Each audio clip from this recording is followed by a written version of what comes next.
expensive property in Monopoly if you play the UK version. And I have been there too, because I had to apply for a green card. My wife and I did it the other way round. She moved to England and we got married in England. Now, it took time to get her paperwork, permission to leave America and move to England. Getting into England really wasn't a problem. Getting married is incredibly simple. It's something along the lines of the resident has to sleep in the district that he's going to get married, or that they're going to get married in, for 21 nights, and the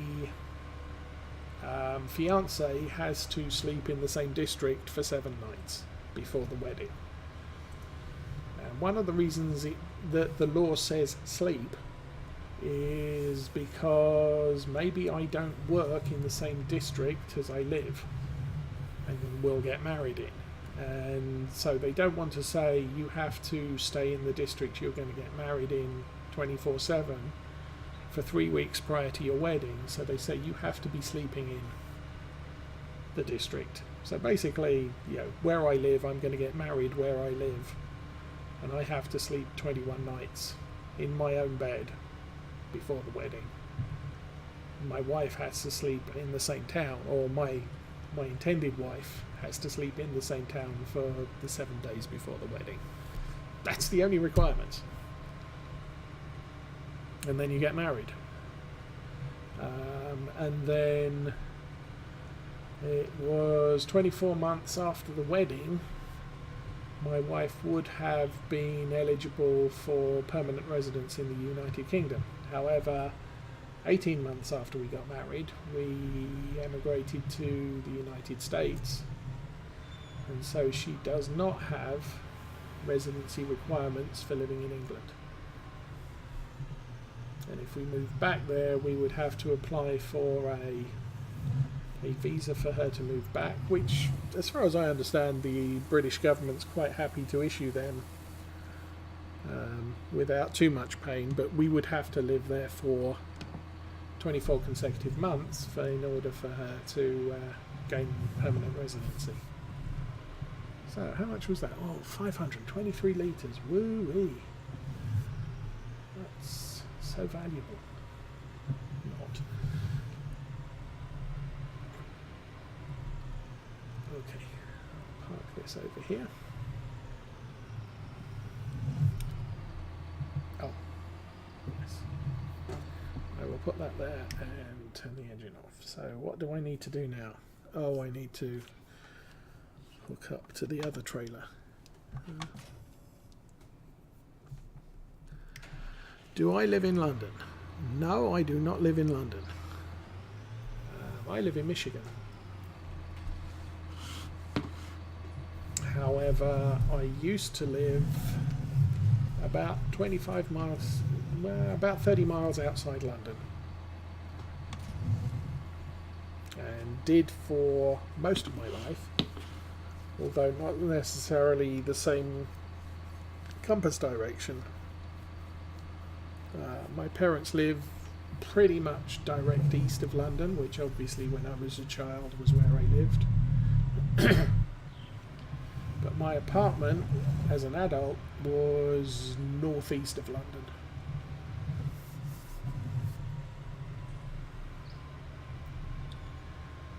However, I did live in Liverpool for about 10 months and North Wales for about 30.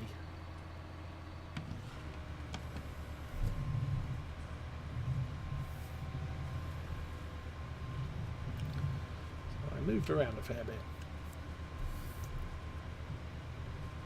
Since I came to America, I've spent about 4 years in California, another 4 years in Texas, and then getting on for This is the 11th year in Michigan.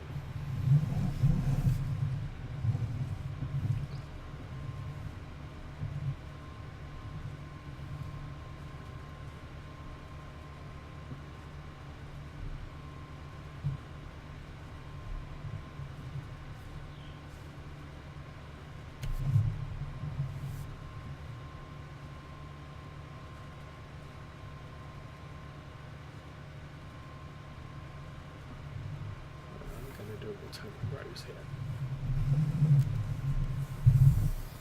This tractor and trailer needs to clean too.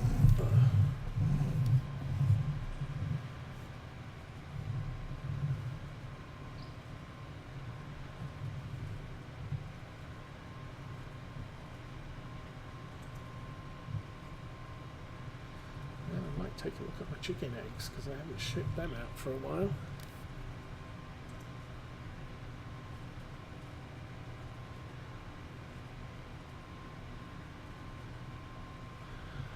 I don't. I wasn't really much of a soccer fan.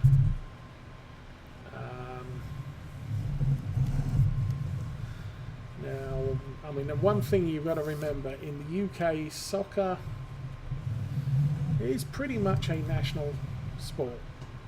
And every town and village has a soccer team. And I'm really not kidding there. However, the professional soccer teams are typically the most successful soccer teams. And it's a self-fulfilling thing. Back when I was a kid, there were 4 soccer divisions. And at the end of a season, the bottom 3 or 4 teams in the first division would play against the top 3 or 4 teams of the second division, and the winners of those competitions would end up in the first division or remain in the first division, and the losers would remain or drop to the second division. The same would happen between the third and fourth the second and third division and the third and fourth division. So you're playing the top teams of each division versus the bottom teams of the higher division. Winners go to the higher division, losers go to the lower division. But there are divisions under the top 4, under the 4 sort of professional divisions. So if you're in the bottom 4 teams of the bottom division, there would be a playoff against amateur teams effectively. And those amateur teams could, if they won, end up in the 4th division. And then if they did really well in a season, there was a chance they could end up in the 3rd division. And so on and so on. When I was a kid, one of the suburbs of Manchester, Oldham, was not in the main divisions, and over the course of about 4 or 5 years they actually made it up to the 2nd division. I don't know where they are today, but they had good amateur players, and they invested wisely as they became an established, recognised team nationally, because obviously your local village soccer team is not going to charge tickets for people in the village to come and watch the team play on an open field which is shared with swings and roundabouts for kiddies. However, once they become semi-professional, they're going to actually play in a stadium. They're going to have to pay rental on the stadium, and obviously they're going to have to charge people to come and see them play. Now, obviously, once you start charging for tickets, you've got income, and you can afford to pay players decent money. So, the Premier League, which at one time was the 1st division, basically the second division became the first division, and you ended up with the Premier League from that. And it gets to the point eventually where a team is making so much money that they can afford the best players, and so the chance, even if they have a bad season, chances of them getting relegated is practically none.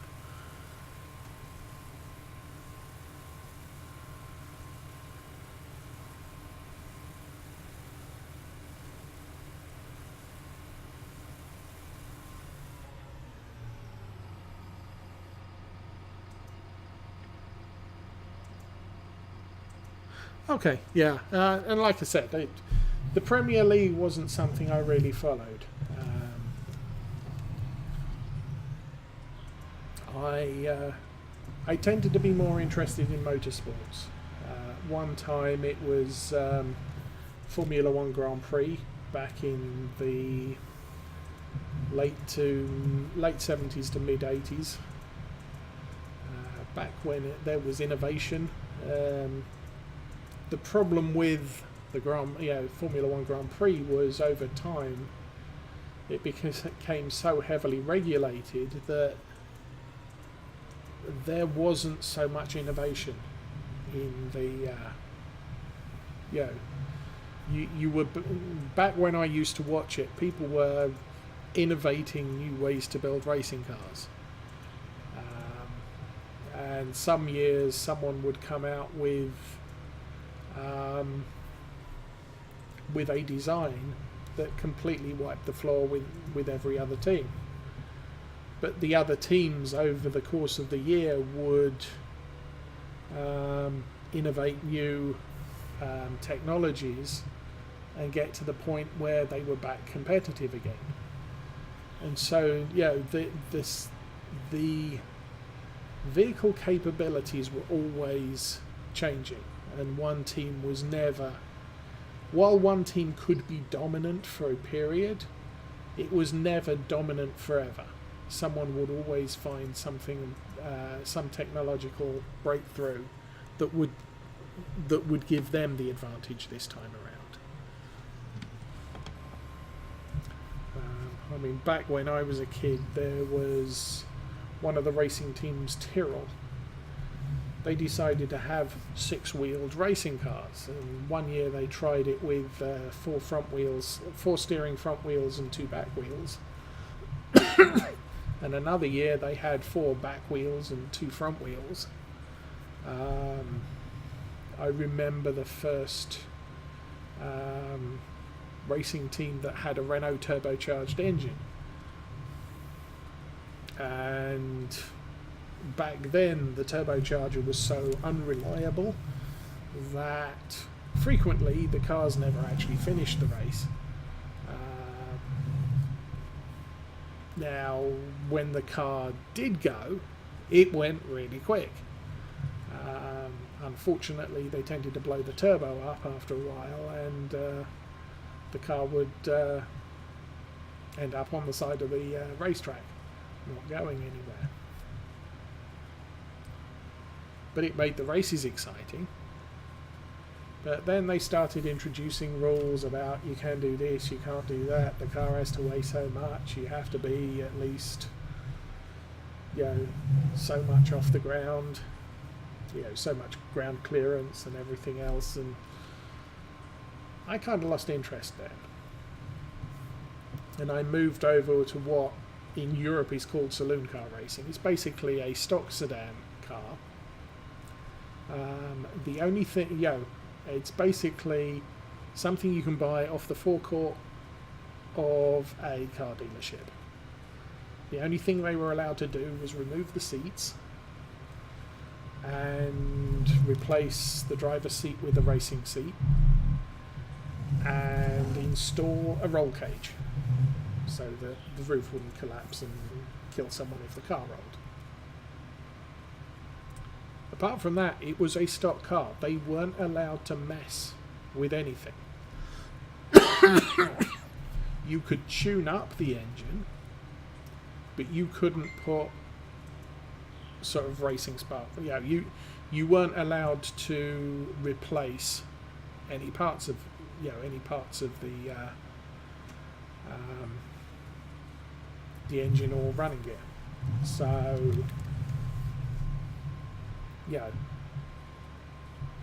it was just a well-tuned car. And for a car to be eligible to race, you had to sell a certain number of units. So it would be something like Chevy Malibu, an SI version, and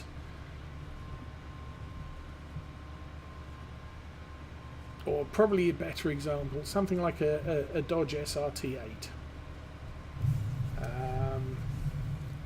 But you have to sell at least 300 of them before you're allowed to race with it. That was kind of the restrictions on it. And then, they would enter that as a stock race car. And, the only other thing they'd do was they'd put a small camera at the front of the car, a small camera at the back of the car, so that they could take the car's cameras as feeds for the TV, and basically they'd race them. And one year BMW came out with anti-lock brakes, and so they could throw the cars at a corner, leave braking till the last minute, and it meant the car was going faster for longer down a straight, and it gave them a slight edge. And then the next year someone else would develop a traction control system which reduced the tendency for a car to spin its tyres on an acceleration. So it gave cars controlled, one manufacturer's cars controlled acceleration, and they were always innovating. And you could watch these races, and the technology being used in those cars was going to be in your family sedan about 2 to 3 years down the line, and it was interesting to watch. But then the governing body decided, we can't have anti-lock brakes, and we can't have traction control system, we can't have this, no, you can't put that in it because it gives you an unfair advantage. And what had been a sort of a manufacturer's and driver's thing became, it's all about the driver, it's the skill of the driver. And at that point you kind of turn around and say, well, why not just make it Formula Ford? Everybody drives exactly the same car, because there's no innovation left. And forget about manufacturers' championship, because if a manufacturer invents something that's really good, it makes their car unfair. It doesn't, because it's not just the drivers competing against each other, it's the manufacturers competing against each other. But the governing body said, no, we can't have that. So Formula One kind of got boring. And then the saloon car racing kind of got boring, because they started just saying, we can't innovate, and it was just sort of, okay, fine. So the cars were 6-cylinder, 2.8 litre.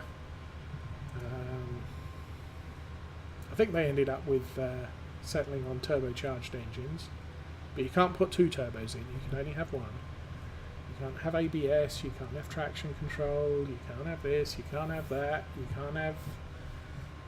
and it just sort of, what is there to innovate? Once you've got the car balanced exactly right, everyone might as well be driving the same car, because you just turned it into a driver's championship. And people are rooting for whoever to win, but it was back when I was a kid, it was the man and the car, not just the man.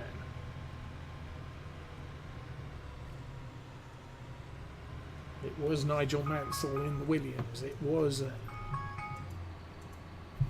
Ayrton Senna in the McLaren, I think. It was Niki Lauda in the Ferrari. But it was man and machine, not just the man.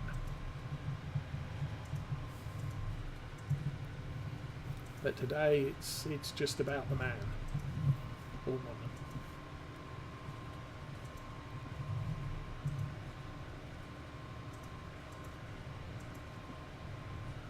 So I kind of lost interest.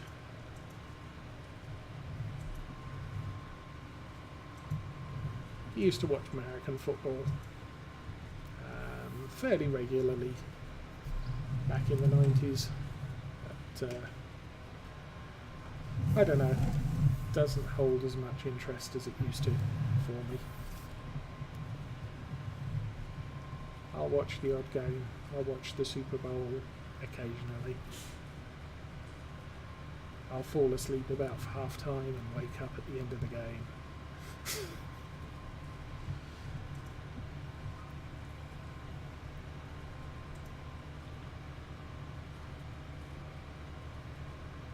And as a Brit, I've probably been to more live football, American football games than the average sort of casual American football supporter. Back when they had games played in Wembley in London. Oh, I didn't move the harvester. Ugh.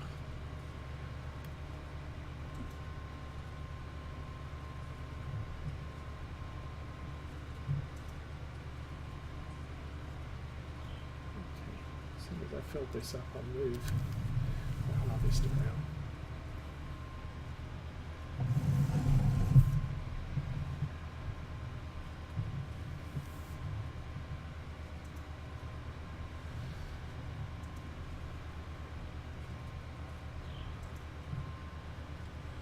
What was the time? Oh, we just went 10.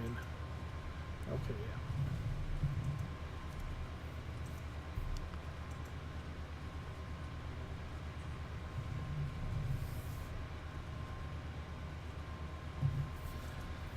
I remember back when Wembley had the Twin Towers.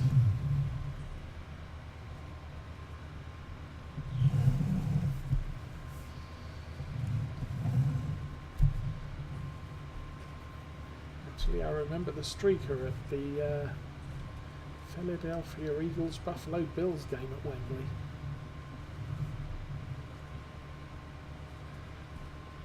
Which was kind of funny.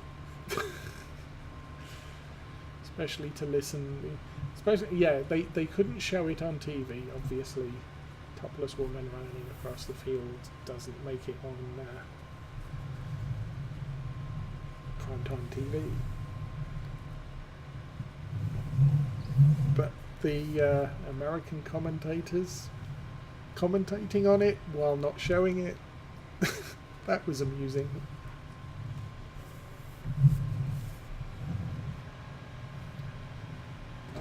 I was going to move the harvester. Oh, there it is.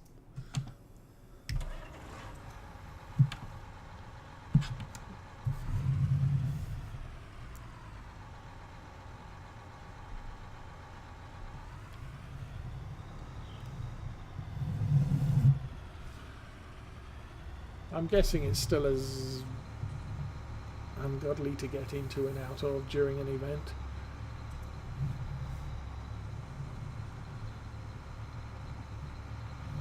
The only times I went to Wembley was back when I was riding a motorbike. And it was much easier to get in and out of than by car. Good grief. With a car you could be sitting around for 2 to 3 hours emptying that stadium.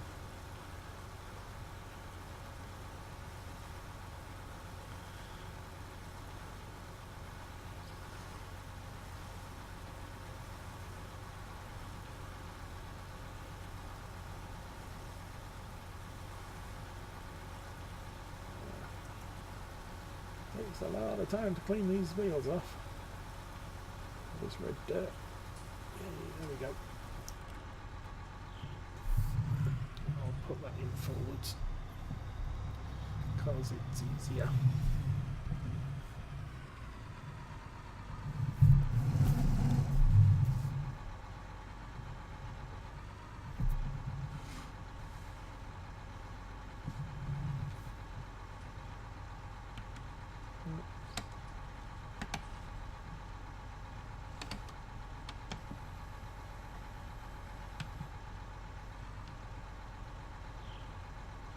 There we go.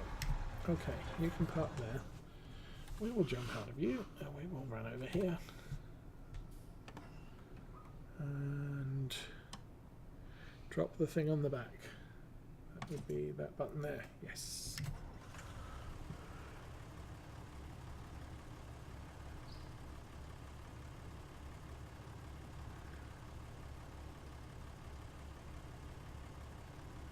Ah, well, yeah.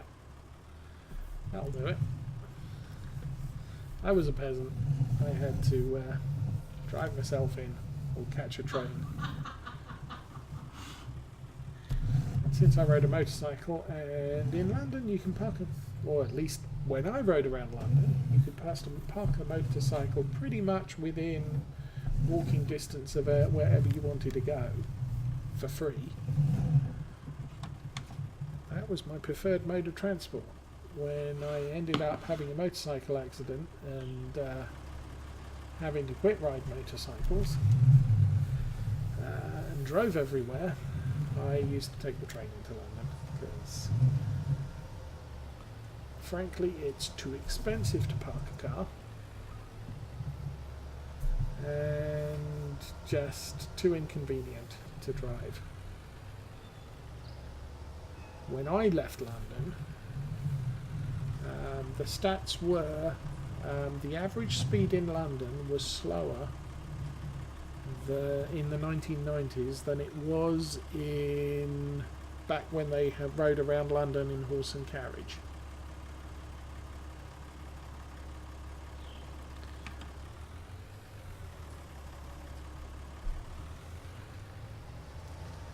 So yeah, that's kind of awesome.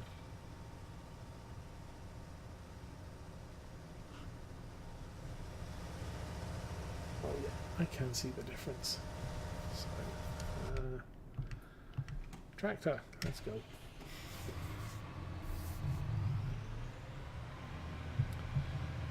And I'm guessing it probably hasn't got much better since I left. It goes back to a former comment, was Texas the best place I lived? Quite possibly. California was a nightmare when it came to traffic. Now fortunately I worked about 5 miles from where I lived, so traffic wasn't a big deal for me. Plus I started very early in the morning and left in the mid-afternoon, so I missed the rush 3 hours that most people went through getting to and from work. But it's impossible. Yeah, it's not like Los Angeles is a large sprawling city. There is space. You could make the roads bigger, but they can't because politics. Conversely, London, you can't make the roads bigger without demolishing half the city, because the city was built back when people rode horse and carts, or walked, or maybe rode on horseback. But consequently, a horse does not need as wide a road as a 4-lane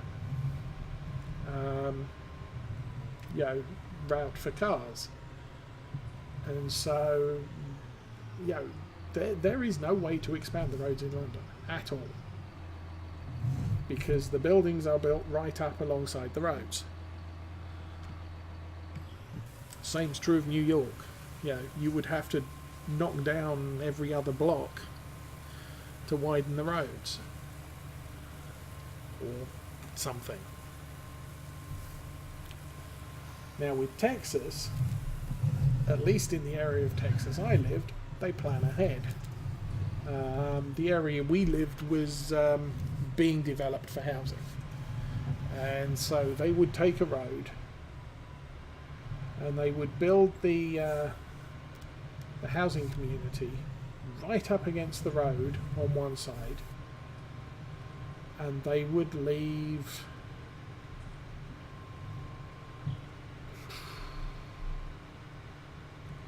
a fair margin between the housing estate and the road on the other side.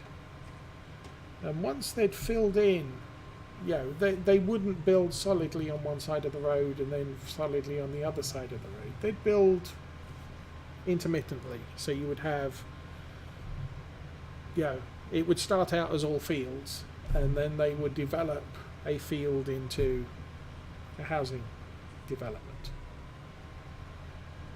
And then they'd skip a couple of fields and they'd build another housing development.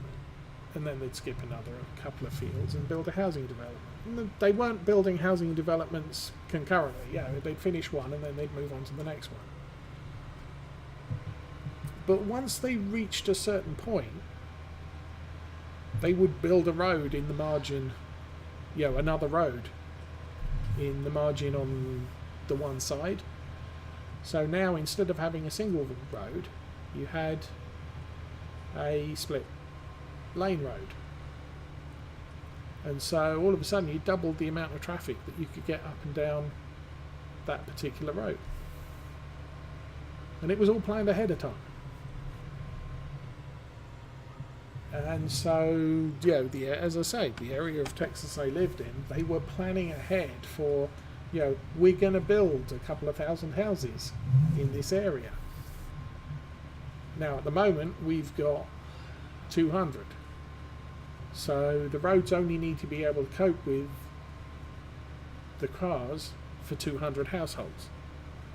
But once we hit 500, okay, maybe we need to expand some of the roads, because now we have 500 households of traffic driving in the same area where we only used to have 200.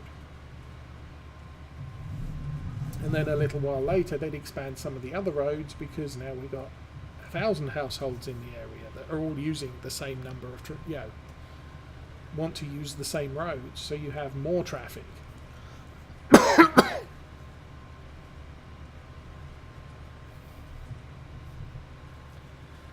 And it's planning, and people I appreciated it, and I'm sure a lot of other people appreciated it. That, just because they're building another 1,000 houses doesn't mean that it's now going to take twice as long for me to get to work. Whereas in California, they built a couple of thousand houses in the city I lived in. That's another couple of thousand cars on the road every single morning. And we're already doing 5 miles an hour to work. And now we're not doing 5 miles an hour, we're doing a lot less, because more people, but no more roads. So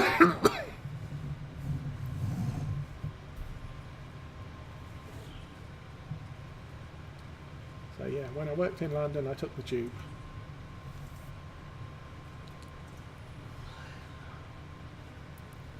When I went shopping in London, I used to take my bike, because I could do it a lot quicker than I could in a car or on a tube.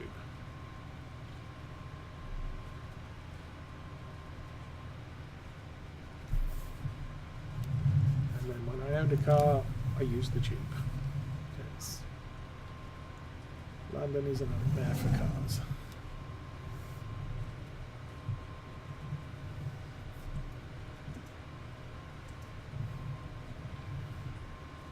I did work as a consultant in Wembley, and I did drive that.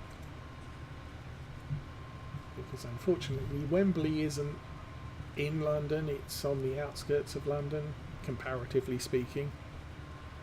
And when I went to interview with the client, I decided to take the train. And it cost me quite a bit of money. and I had to take the train into London, take the tube around London, and then take the train back out of London to Wembley. And then when I completed the interview, I had to take the train from Wembley into central London, take the tube round to one of the mainline stations on the east side of London. Then I had to catch a train out of London, and it took me about 2 hours to get there and 2 hours to get home because of all the changes. And it cost me quite a bit of money. And so first day I worked there, I figured, well, I'll drive it this week and see how it goes. And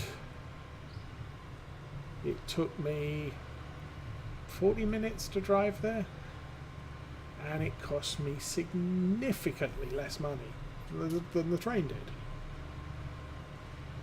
And so I drove for the rest of the time I worked there. Now, okay, once we hit September, I started the contract in late June. Once we hit September, then the amount of traffic went up because everybody went back to school. And I'd been driving through the summer vacation, and so I hadn't realised that. But even still, it took me less time than it took on the train, and it cost me less than it cost on the train. Being from England, I am not adverse to using public transport. If public transport costs me less than it costs to use my private vehicle, is more convenient than it is to use my private vehicle, and I don't have to pay parking at the other end as well. So, I mean, one of the ways that London wins is it's cheaper for me to buy a ticket to take the tube into London than it is to park my car for an hour in London. Okay, guess what? I'm taking the tube because it costs me less money and it's kind of convenient. But as soon as it's not convenient and it's more costly to use public transport, I'm using my own. And I think most people are.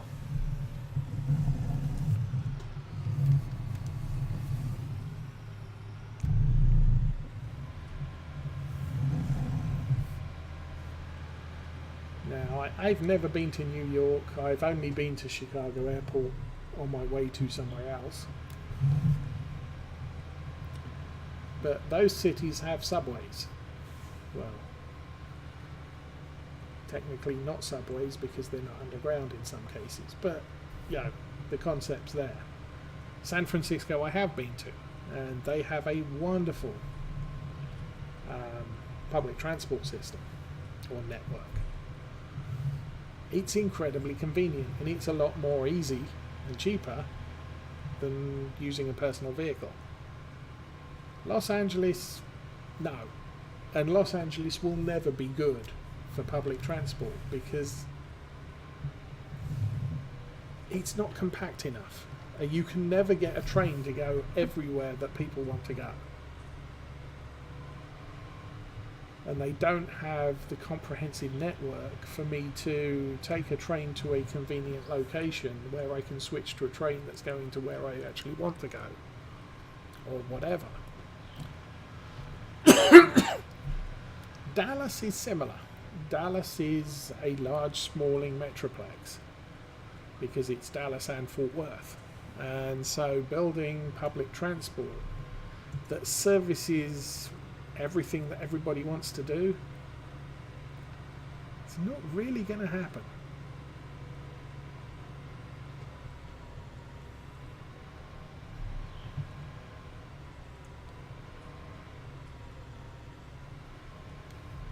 And that's what that's what you're competing against. And the problem is that as time goes on and more people live in a city, the transport networks get overrun. But it's how good is the infrastructure? London, I think, is at the point now where even the public transport systems, which were built in the 1800s, for in a lot of the cases, just is not capable of supporting the number of trains that the number of people that want to travel on them need. The roads definitely can't be expanded.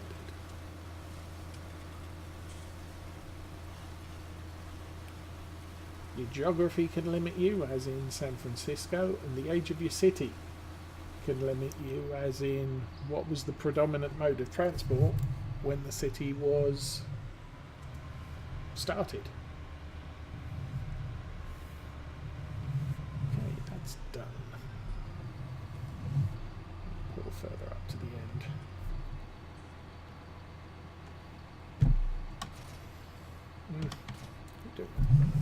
Got a little bit of a bounce on that button.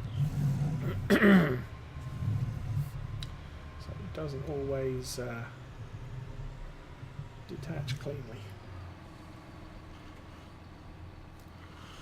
And we'll wash the bucket out as well. What the heck, game forks, arms, whatever they are.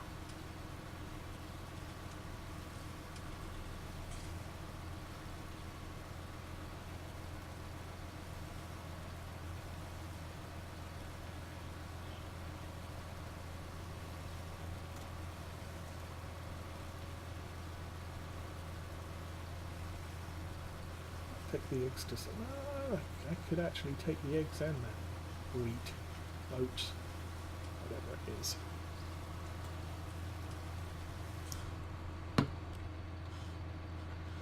Let's do it. Okay. Jump in the tractor. So, how much are the oats? The oats are still good at the bakery. The eggs are good at the harbour. Okay, that's good. Let's go get the trailer.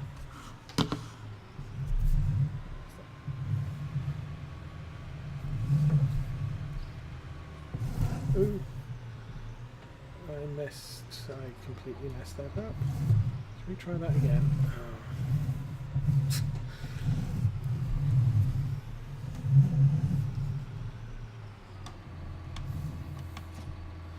Okay, I will say I did not have this trouble when I was playing Farm Sim 17 because I was only playing Farm Sim 17. But since Farm Sim 19 came out, I'm also playing Truck Sim. European and American. And frankly, I could do with a forward and reverse gear in Farm Sim 19. I want to hit the brake and hit the accelerator. Why am I up here?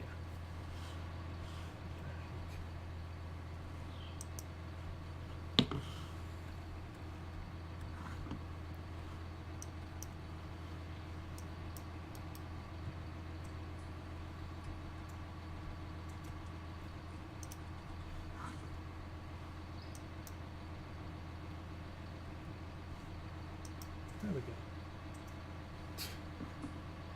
Seem to be having physics problems. Seriously. Why can't I pick these up?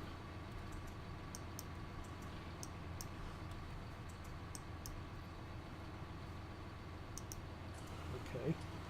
We'll crouch down. Crouching tiger, hidden box of eggs.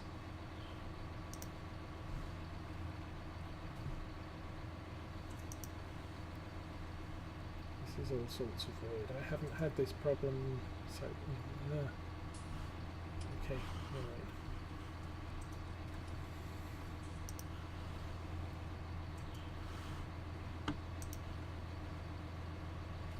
What the heck is going on here?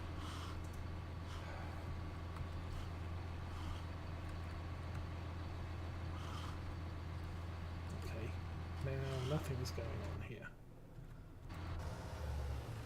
Okay, out the tractor, back over here. For some reason, don't feel like I'm on the floor. some reason I'm now not moving anywhere.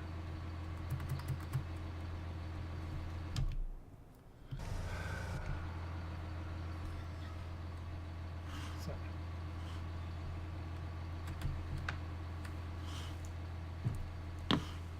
There we go. Jump, pick the box up. Move around while crouching, this works. This is so weird. Ah.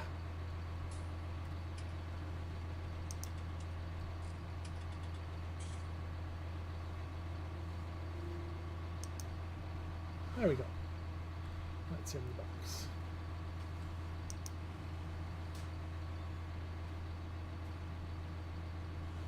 No. There we go. Okay. Track the load. Let's get these out of here before I start flying again. That was weird.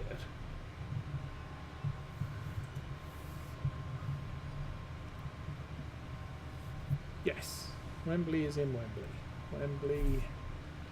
Wembley used to be a village on the outskirts of London. London used to be a small town. As London grew up, London engulfed the surrounding villages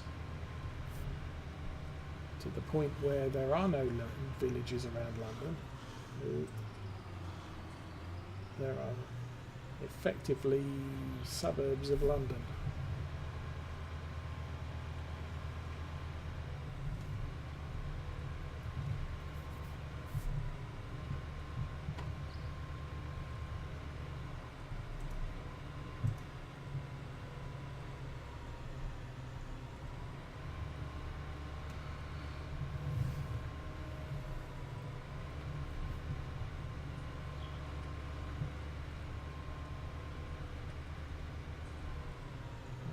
Going.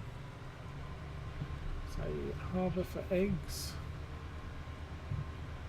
So we will go this way.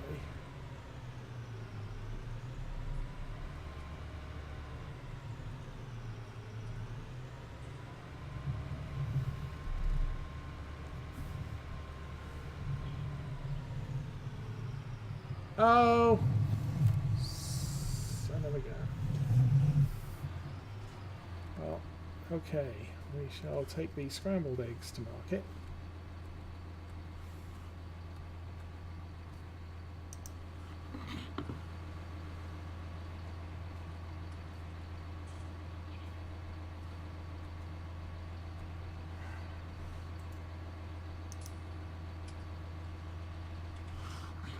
I'm having physics problems. Now I'm stuck.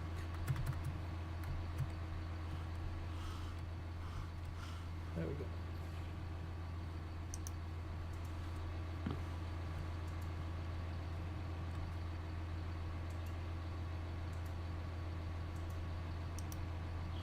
Okay. And the last one.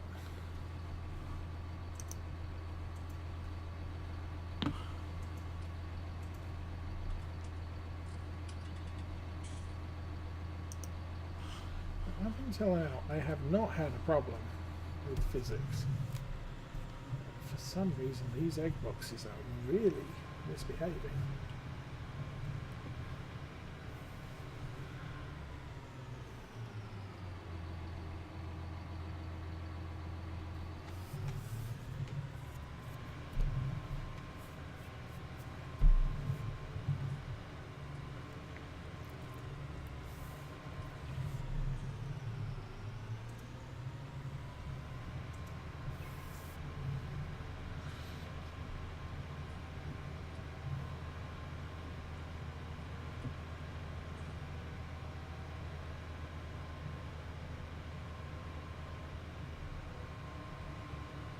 We're doing on we need repairing, we don't need diesel.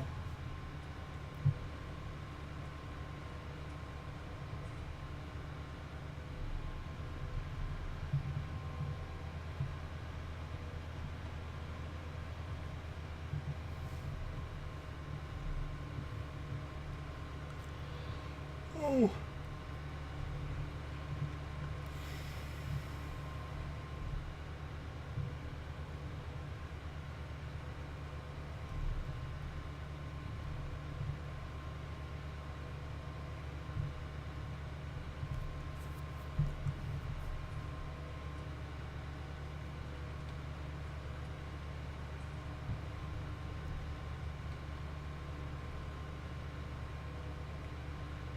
was a guest one year to an event at Silverstone,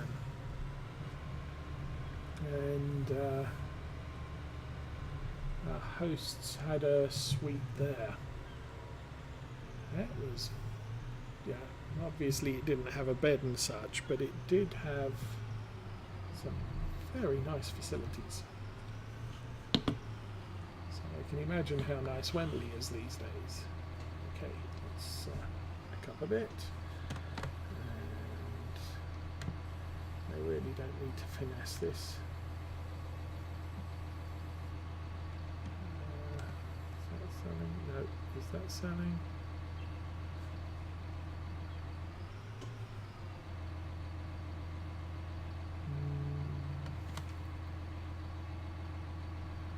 That would be no. Okay.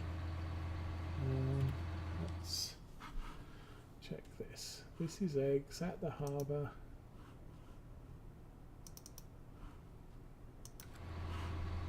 Well, I'm in the right place.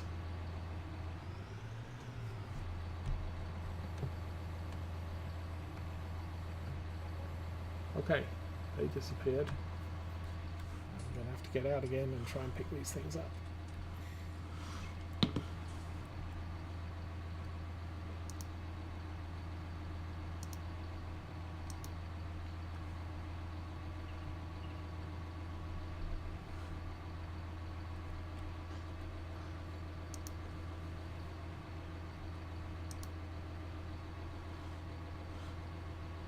Okay, what's the deal?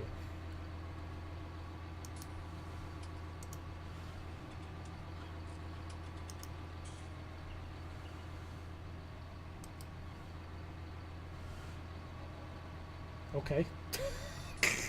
Okay, we throw them up in the air. And why not? Just... whatever.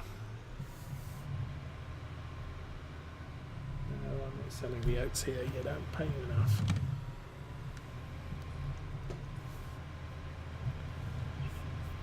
Okay.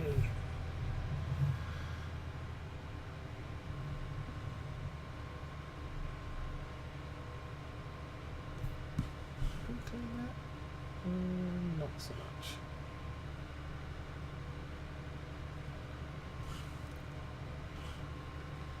I do like that shade of green on the tractor though.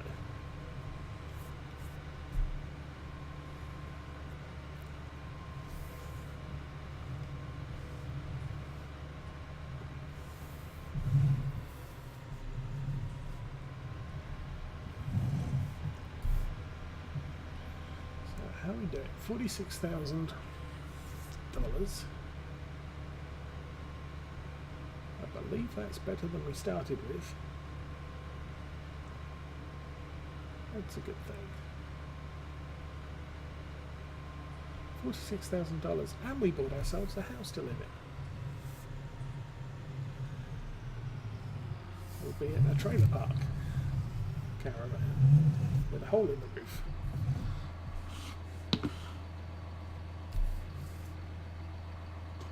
Come on. Go. Thank you. Oh, I overcooked that.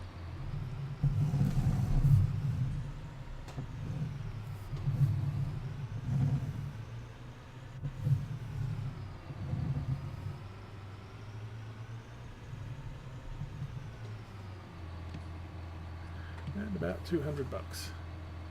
Come on. Ooh, 568. Wow. Don't spend it all at once.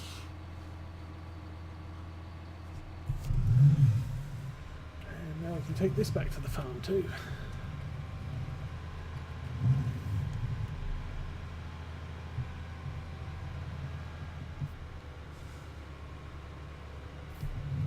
Oh, there's traffic.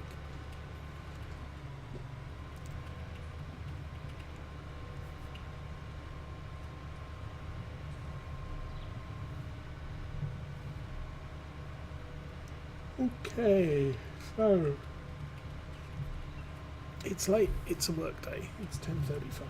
So as soon as I get this tractor back, I'll pull the doits in, attach the seeder to it.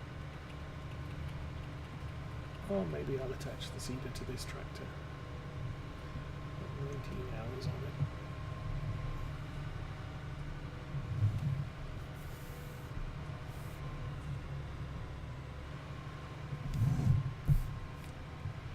And I'll set that up all for planting. I was saying on law folds, the way I keep track of what's going on is always put everything away unless you have a plan for your next play session. And in this point, since we've already ploughed field 11, that needs to be seeded. So if I load up a tractor with the seeder and set the seed to what I want it to plant, and then park it at the side of the field, next time I start playing I'll have a tractor with a seeder sat at an edge of the field, and I'll say, why have I left this here? Why isn't it put away? And there is my hint.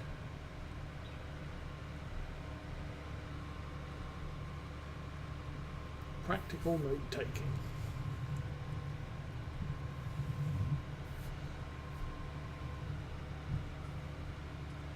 Obviously the problem is if everything's put away in its place, and I don't play this for 2 weeks for some reason, I come back and it's sort of, I don't know what I was going to do.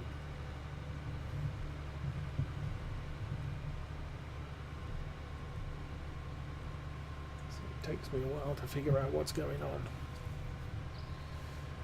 have to check the fields, you have to check the animals. Is that growing or is that weeds?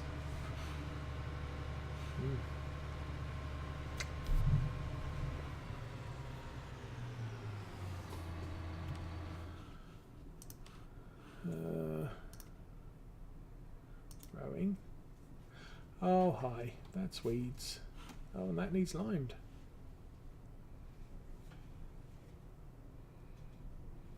Huh.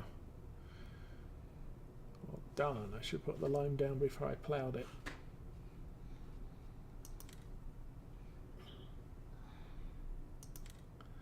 Oh well. So, in that case, I may just hitch up both tractors for different jobs. That needs weeding. Oh. At this point I now have 3 jobs for tractors to do. Only 2 tractors.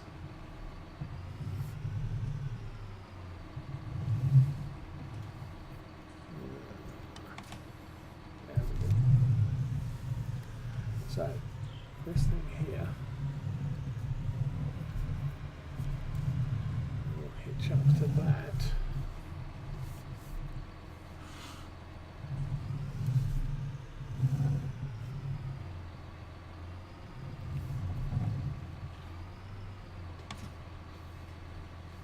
What's in there? That is lime. Only 4,000 litres though. But I'll take this over here.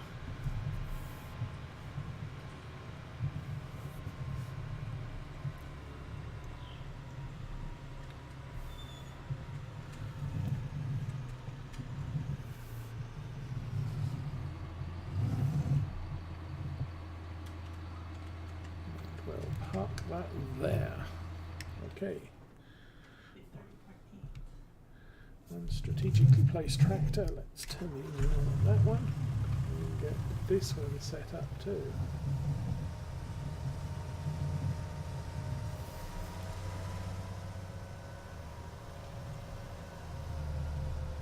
Actually, I'll get this set up 2 ways. First things first. Don't need the plough for a while. We can wash that.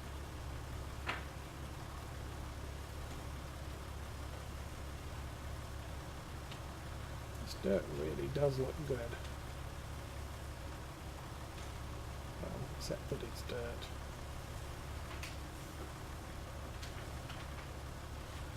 Kind of makes look the blades look rusty. Oh, there we go. Can we clean? Yeah, done. Spray that down a bit. Okay, that's done. Let's put the plough away.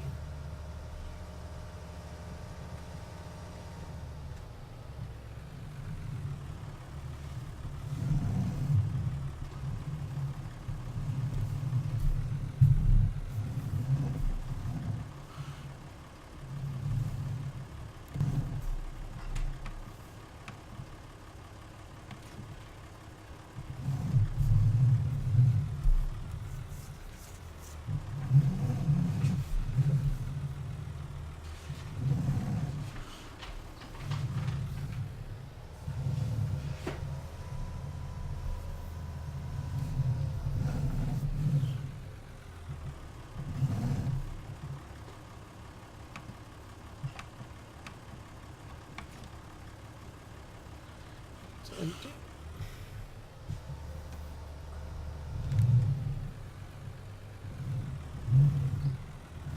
Over here.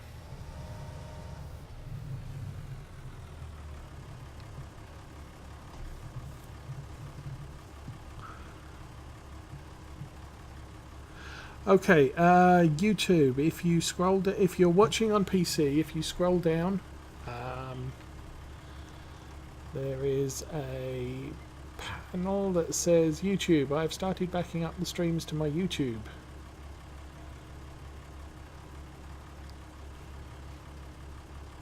And a link to that page. The YouTube page is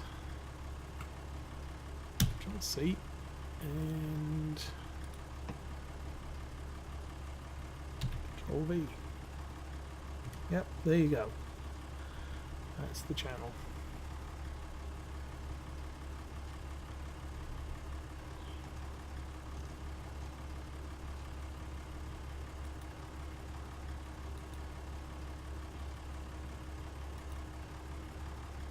Okay, what's going on in the world? Ooh, that's cool.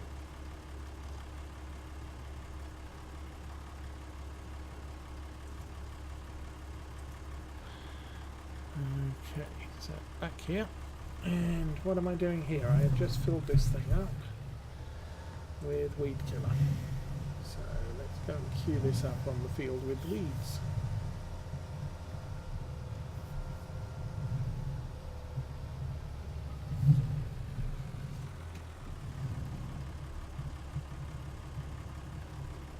There we go. So the time is midday